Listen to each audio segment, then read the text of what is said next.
So today we are talking about the Ping i230. Now this is always a very exciting time for me. This is always a club that I get very excited to try and test with. When we're talking about the 230, we're talking about shot dispersion, we're talking about control, premium looks and feel.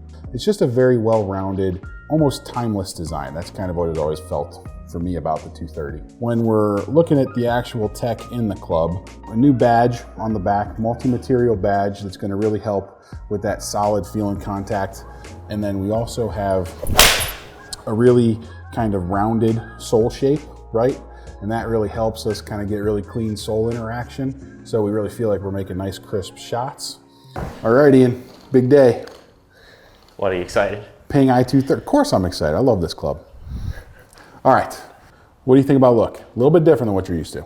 I don't know, it looks like a good cavity back. Decent, right? There's just so many grooves. I'm just never used to the amount of grooves on this thing. Ping likes grooves, man. I do like the white line that they do. The white line is actually really cool. They do that for a lot of reasons, right? So that white line, this is just a general Ping thing. I know that they do it for alignment, and I know that they used to do it because it actually takes away some spin. Interesting, right? It is easier to line it though. Mm-hmm. Okay.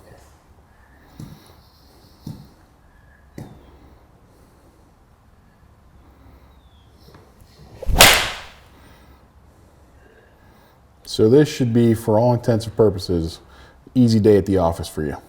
That was solid. That was hit very far. That's right, my normal. It was really good. You know, it's not too firm, not too soft.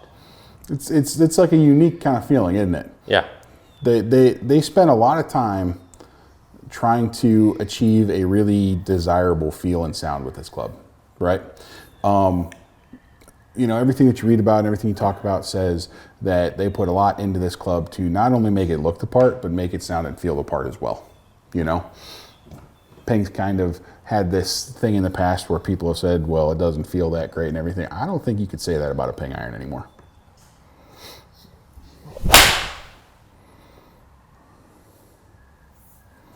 Pretty accurate. That is the thing that people love about this club. It's the thing that I've liked because I've played the predecessors to this club, right? They're point and shoot, man. It's all about consistency. This isn't going to go out there and try to tell you that it's the longest club in the game, right? Yeah. But it is longer, right, than it's been in the past. They did do a little bit with center of gravity and kind of launch conditions to kind of help get a couple extra yards out of it, but it's not trying to do that. It's not trying to be the longest thing out there. It's trying to be consistent and let you go out and play good golf, right? Know where your ball's going to go. That was hit well. You hit that well? Oh yeah. Yeah. It sounded good. I mean, look at that. This is why this is a great iron, right? I'm going to show you something. Right? You know, I like to talk a lot about standard deviations when we're talking about carry. Yeah. Right? That's a very important question. Front to back, I need to know that when I pull my club that goes for you 180 yards, that it's going to go 180 yards, right? I don't want it to go 160. I don't want it to go 200. Your standard deviation on 3 shots struck a little bit differently, right? Is 1 yard. That's pretty good. That's pretty fantastic. That's amazing. Yeah, but how workable is it? Well, we're going to do our favorite iron workability test. What do you want first? Give me a hook. Give me a draw. Give me a hook. Oh, I can hook it. Yeah, no, I want a playable draw. Because who doesn't love to see Ian's patented 1.5 yard draw? That was 1.5 yards. To a T. See? This is right there. Holy ball speed. I hit it pretty right on the screws. Well, because you have to hit a draw, you have to swing hard. That's how you work. All right, what do you want now? Give me a cut. That's easy.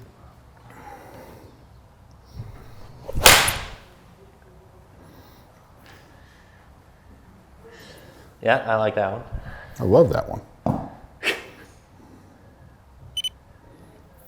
It's right there. All right, now this is going to be an interesting one. Try to give me a low one. Oh, okay. That should be easy.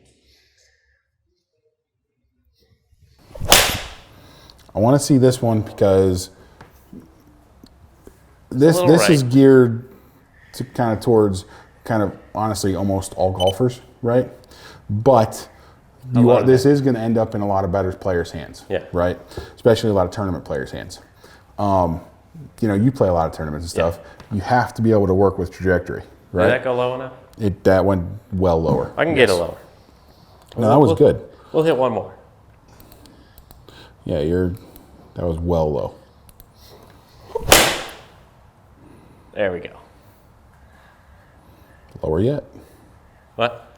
That was good. Yeah, that was lower. You're normally around 125, 135. Yeah. Peak height. I'll take 90 though. Mm-hmm.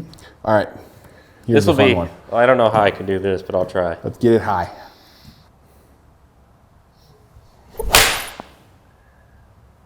I can get over a tree with that. Yes, you could. A very tall tree at that. All right. Yeah, that was high. How'd that go? 140, 145. 145. Anytime that landing angle gets close to 60, I'm pretty happy. So it's pretty good. All right. So here's the important question, right? Look and feel is something that's important to you, right? We've talked about it in the past. This feels good. You like the way it feels. Right when I hit it on the screws, that was great. Money, right? Yeah. Now, is that something that you could put down by the ball, stand over in a tournament, and feel like you can hit a good shot with? Oh, yeah. Inviting to hit, would you say? In what? Inviting to hit? Yeah. There you go. I definitely like the white line. White line's cool. One, a little retro looking, but two, it's actually got some purpose with alignment. And then, like I said, Ping used to put that on there because it would take spin off for your higher spin guys. I don't know if it still does that, but, it's a thing.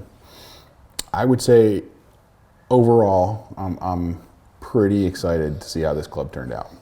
All right, so we but we ignored some of the quote-unquote ball test, workability test kind of shots. Let's go across the board here. So tell me again, what are you expecting out of a 7-iron with your current gaming set, yardage-wise? 180, or I think around high 180s or 190s. Okay. Or low 190s. That's kind of our target. 190, we'll say 190. Okay. So average club speed, 98. Smash factor, 134. So we're hitting it out of the middle. That's good. 136, I'm sorry. Ball speed, 134. Spin, I love this, right? Not only is your spin at 6,800, which is pretty perfect. That's great. But your standard deviation, which is also a measurement of centerness of strike, is still quite low. 391. It's awesome, right? This number tells me you're hitting it quite well. Then we look at your standard deviation in terms of carry, which was 186, 1.9. Yeah, no complaints about that at all. Your landing angle was sitting at around 51. Your peak height was around 115.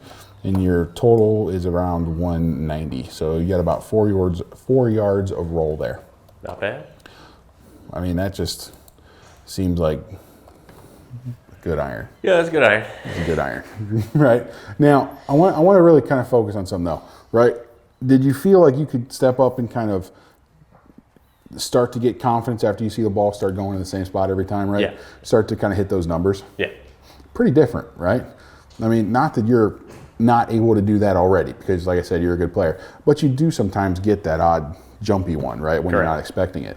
That's one of the things that I think makes this club a standout is they're really trying to focus first and foremost on that deviation, right? That consistency, being able to hit your number, being able to attack the pin, right? Yeah. I think they achieved what they're looking for with this. I think so.